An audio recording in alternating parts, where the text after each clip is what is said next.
they're a competitor to Skype too, but it's work from home, online meetings, GoToMeeting. WebEx, thank you. Competitor to WebEx, but it's free. So you can create a desktop, and you can be, like I love my new little laptop because it has a handy little webcam all built in. You can be on the screen. You can be talking about the PowerPoint slides or the handout or the document, and you can have up to 20 collaborators listening, and I believe up to 3 people can have a microphone. So again, there's an echoing issue, but if you're looking for offering web-based training at a very low cost and your organization is okay with the cloud, this would be a great option to consider. If you are a manager and you're looking to do remote communication, people working off-site, a little bit of a swine flu epidemic going on, more people working from home, this is a good tool to experiment with.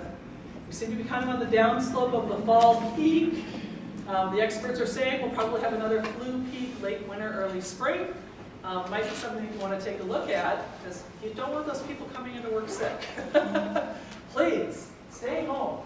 But this might be a real great option to stay in touch and communicate. Maybe first thing in the morning, last thing in the afternoon, noon meeting, whatever works for your organization. So you can share documents, you can share web pages. One of you can be the presenter. You can kind of change that around so that different people can be on the webcam at different times. And you don't have to do a whole lot ahead of time. We could start a meeting right now if we wanted to do that. So very, very flexible. Oh, is it webcam? You get the individual people up on? Yes. So you can see everyone's thumbnail? Yes, you can see the thumbnails. And then you can call on it individually? Yeah, I know I can do that with TalkBox. I know I've seen all the thumbnails, and I believe you can see them on DimDim as well. Just want to make sure I was right about free, but they are free. Yeah, totally free. It's pretty cool. I have used TalkBox, T-O-K-B-O-X. It's a competitor to DimDim and to WebEx. We tried the DimDim and we had some echoing issues with one person on the call. So we jumped over to TalkBox and we were pretty successful. I actually had a problem with the wireless connection in my house one day, so I jumped in my car and drove over to the nearest Caribou, which is like 6 or 7 miles away. Got it all set up and I had the headset on and they're like, it's too noisy in the background. So I went out to my car and I had my laptop on my lap and my webcam, and it was perfectly quiet and everybody could hear me. So I've done many things in the service of my fellow training professionals. I don't know why I'm deciding to close it slow. Looks very similar to DimDim. Can again have up to 20 people, free video chat. This I would say is a little bit more of a competitor to Skype. If you have used Skype before, it's a little bit similar. Whereas DimDim is really about kind of online presentations. TalkBox is a little bit more about the thumbnails and the collaborations. Video chat, you can send video messages. Very straightforward, very easy to use. You kind of do your email address and you pick a password and boom, you're ready to go.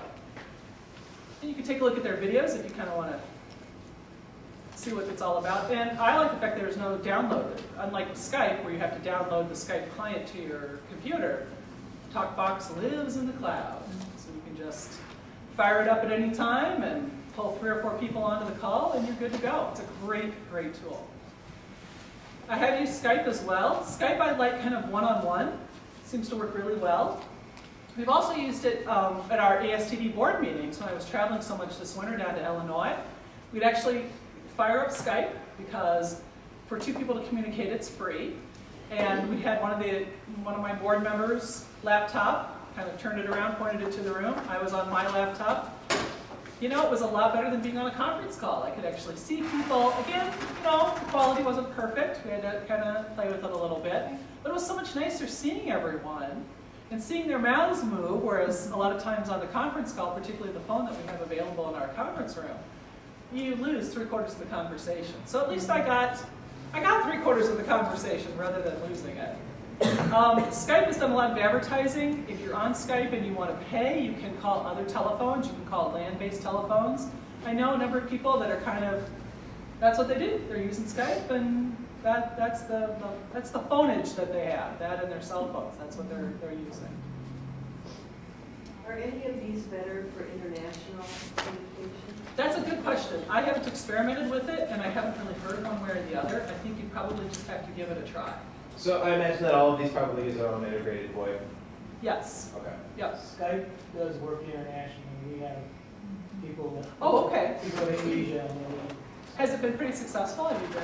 yeah. Yeah. One-on-one seems to be fine, and I don't know why you wouldn't be. I mean, it's one computer to another worldwide. It's when you start to get the multiple participants that sometimes you get those quality issues. So you would want to kind of play with that a little bit ahead of time to see which tool would work for you. And I popped View in here. I have not used it. It is, again, a free tool. Always on, they say, live web conferencing. So if you wanted to share desktops, you weren't happy with DimDim, this would be one that you could possibly try. So I put that caveat in there. I haven't experimented with it, but I go out and I kind of look on the web for what people say about the tools, and there were a lot of positive comments about this one as well.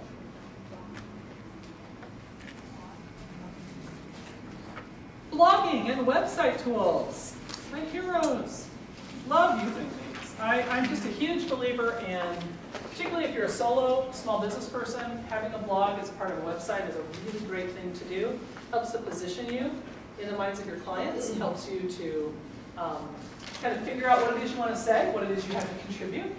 For larger organizations, I encourage you to blog as well, whether you use a free tool or a tool that kind of integrates with your website. You know, if you're a large organization, you've got a lot of people around that can help you with that. Blogs are a great way to communicate. They just have a lot of, I think, a lot of positive features. One of the challenges is keeping them up to date. Don't go look at mine. I'm behind by a week or two. I tried for once a week, and then that slipped a little bit. And so that is the challenge of being able to have something to say on a regular basis. I've been doing a lot more with Twitter, and I find that a lot of the ideas that I might have had that I would have done a whole blog post on, now I just make a tweet. So now I'm trying to figure out, okay, if I put something on Twitter, can it show up on my blog? And so getting all these different pieces to talk to each other is a bit of a challenge that I'm working on. But I'm giving you my secrets away, because these are some of the tools that I use when clients come to me and they want to have a website developed. And my whole take on that is, I do very, very basic websites for people. I don't do high-end websites. I don't do HTML. If you want that level of website, I have a number of colleagues I'm happy to refer you to. But a lot of people just want to get over the barrier of getting started and have someone to talk about, well, what do I want to say and what's my business all about? So I will use one of these free web tools to help create a very basic website for people. And then teach them how to maintain it, because that's not what I'm in the business of doing, and I want them to be able to make regular posts and put new pictures in. And so these tools are just super, super easy to use. So Webly is one of them. I'll see if I can show you, give you a little sample of some of their template. Again, template-based. You can tweak it slightly, but not a whole lot. You can drag and drop, so you can kind of pull these modules in and pop anything that you want into the module. It even will do PayPal, which I think is, yeah. When I first saw that, I was like, wow. So you could create an online catalog and sell stuff. And you could do it right through Webly, which I think is just pretty amazing. For free. For free. Yeah. Webly, they may come in with a paid model, but at the moment it's free.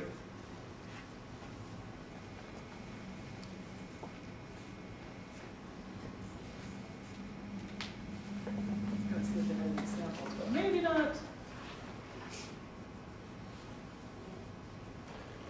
Again, I don't want to take up too much time on any one tool. Yeah, we have to jump in and look at it. If someone wants to look at it afterwards, we could sit out in the hallway. I think this room's being used, but I could certainly show you. Stat Pages, another free tool. I think these are beautiful websites. The only thing that I didn't like about it is that they didn't have very good customer service response. So if you had a problem or you had a concern, they had a forum that nobody really seemed to visit. So I didn't like that. If